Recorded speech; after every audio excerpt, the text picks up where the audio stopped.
आलुआखौ आं गोबाव सम जाबायमोन आंखौ बावखोना माखो बावाखै रायजो राजा नोंथांमोन दिनै आरोबाव मोनसे गोदान भिडिअ लाबोनो हाबाय आरो बेजों लोगोसे ओरैबायदि जोंहा गोदानाव फैनानै सरलपाराजोंहाय फैनानै सासे मानसिखौ नागिरै दासिम लोगो मोनफैबाय ओरैबायदि नागिरहोबाय आरोखि ना जोङो दा बेखौहाय लोगो मोनबाय गारियाव जाबाय नैबे गारियाव जाबदों जोङो मा बुंनो सानो आलुलै ओरैबायदि माथा मारिबाय जोंखौ गावनो 2 थारिखआव खोथा होदोंमोन 2 थारिखआव फैदो ज' बेरायनोसै होनना न' नागिरबाय बयबा नागिरबाय थाङै थुङै मोनसे प्रग्रामावसो थुब्ला आरोखि बेखौहाय माला खोथाया लाजाया आलुनिबो थगायो जोंखौहाय थगायो जेखि जाया थांनायसै नायनानै थादो भिडिअखौ नायलानो जाबाय नोंथांमोना भिडिअखौ माबायदि हगारगोन जों दिनैहाय आलुनि थाखाय जोङो दायो गारियाव जाबजाबनानै आलुआ नै बेयावनो जिरायनानै दङ नै गाखोगारनानै दङ थांगासिनो दं आरोखि जोङो नै आलुआ नै जोङो एकदम आलुआ थगायसुला गावनि जबानखौ लाखिनो हाया आलुआ 2 थारिखआव बियो जोंखौ लिंहरदोंमोन दाखालि मोनायाव ओरैबायदि जोंखौ नागिरबाय बियो आलुखौ लोगो हमनांगौब्ला अलरेडि एडभान्स बिनि थाखाय माबा लाग्रोनांगौ जायो मा होनोमोनलाय बुकिं खालामग्रोनांगौ आलु मारै जाखो इदि थगायो नोङो जोंखौहाय नोंनाव फैयाखैमोन आयै नों नायना दोगाबाय माबायदिथो रानजावालाय आंनिला बेनिफ्राय आलु हा गोदानाव थाफैनानै माबायदि मोनखो ए उसुबिदा जायो माथो होनांगोन माथो जादों माथो जाया दे नों खोन्थाना हरदो दे मा होनना जायाबा माथो जाया मा जाया मा हा गोदाननायनि आच्छा फुराना गामिना आच्छा औ मोजां मोनदों लोगोफोर दंना गैया नोंलाय इयावलाय दङ एखे लाबाय जोंनिजों साबसिन दां ने आलु जोंनिजों साबसिन दां दा आलु साबसिन जुलाफि बाजार माथो मोनजायो आलु ओइ मा मोनजायो मा मोनजायो आलु मोनजायो दा नायहैदो आच्छा जालु जाला ने 1 नाम्बारावथ' जुलाफि मोनजागोनदां ने जुलाफि दखान हिसाबै जुलाफियाथ' थाथारनांगोन औ सिगांथ' आलुआ जाहोबाय थायोमोनलै आङो दखानाव बेनिफ्राय लास्टआव फैसा आंसो हरनाङोमोन दिनै जाहोनाय ना जाहोआ दिनै आलु जाहोगोन जोंखौ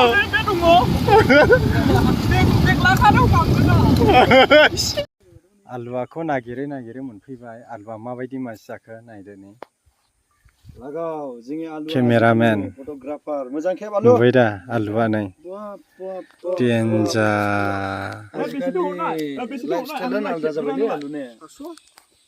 आयु फट' मोनसेयावनो 500 मोनखायोनो आलु डेन्जारलै आलु जोंथ' नै दासो सफैबाय नोंखौ नागिरै बेनिफ्राय नोंलाय माथो जबान गोथै बिदि थगायनांगौ जाखो जोंखौलाय केमेरा खेबो बे लिंहरबाय थानायखाय फैनाय जादों आरो सोंदों हनै बेनावनो इंगौ माबा नों लिंहरदोंमोनलै लिंहरनानै थगायो ओमफ्राय थगायो जा खस्थ' 500 थाखा होनाय होनना बुंबाय आङो गैया नागिरै दासो ओमफ्राय नै प्रेक्टिसमासो हाबसोना थाफैदों आइये हाबायावबो नायलायबावबाय ओमफ्राय हाबायावबो उल्था नागिरना गोबोराव बेनिफ्राय आलु नोंलाय माथो इदि थगायनांगौ जाखो थगायाखै बेनिफ्राय नोंथाङा दा मा मावगासिनो दङ इयाव नै केमेरामेनल' केमेरामेन जानानै दंथ'यो ने केमेरामेन नोंनि लाबोनाय केमेरालाय नों दानहरनायालाय आं दानहरनायानो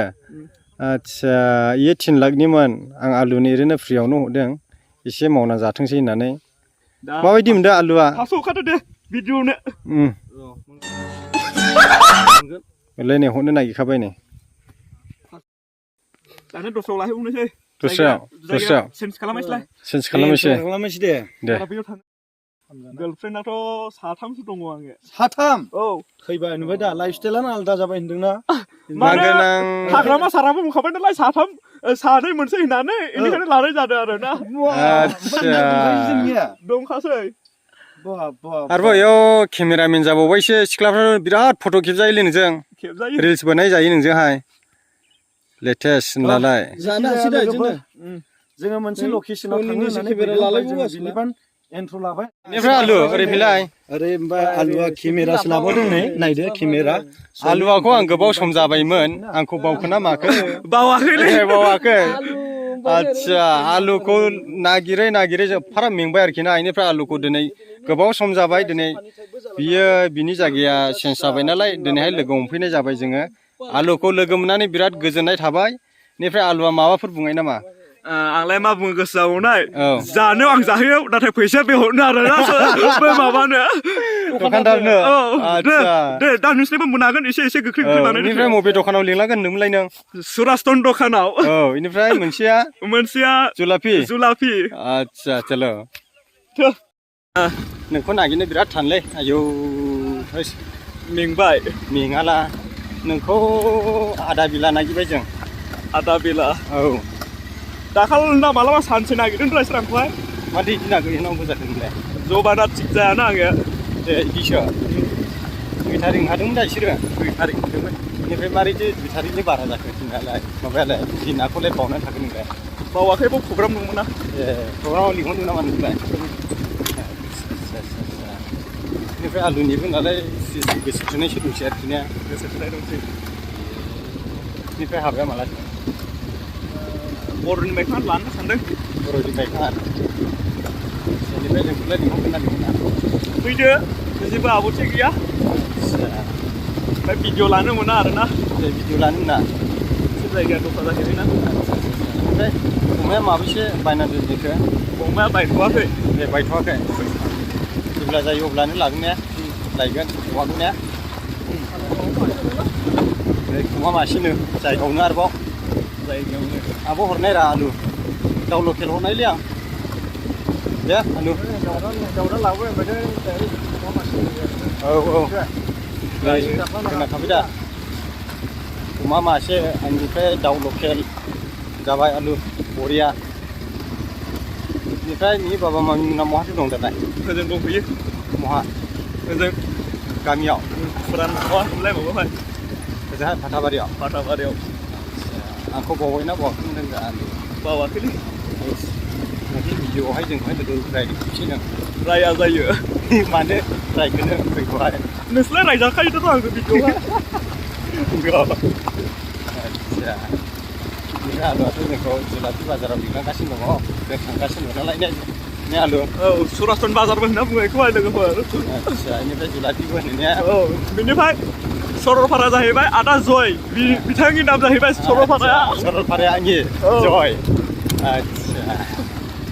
बेनिफ्राय आंनि चेनेलाखौ मा बुंनो सानो नों एसे फोरमायना हरदो मोजां ओइलाय जुलाफि बाजारा मोनबाय ने आदसा दोनथ'दो दा जों दा थांनानै देखायनोसै आलु ने जोङो जागोन बेखौ बिथाङानो फोरमायना हरदो बिथांमोनाथ' लोगो मोननाय जायानो बे फिल्मनि नामानो जाहैबाय अननायनि दौलेङाव आलुनि जुथानि आगान बरिया ओरैनो जोङो जे ब्रादार जुवेल दङ चेनेलखौ खोन्थाना हरदो सानफुं बस नोंथांमोना बिनि फेसबुक पेजआव भिजिट खालामहैदो थांदो बिथाङाबो एसे फानि टाइप एसे एमाजन जांगलनिसो लाबोयो बिथाङा ना लोगोफोर बे भिडिअनि गेजेरजों आं मोनसे बुंनो सानदों आंनि फेसबुक पेजखौबो नोंथांमोना नायनो हागोन आरो ना आदा हिर' फेसबुक पेजाव नोंथांमोना नायनो हागोन बरिया ना माथो होनो ने मोजां दा ने अके जय आलुने जय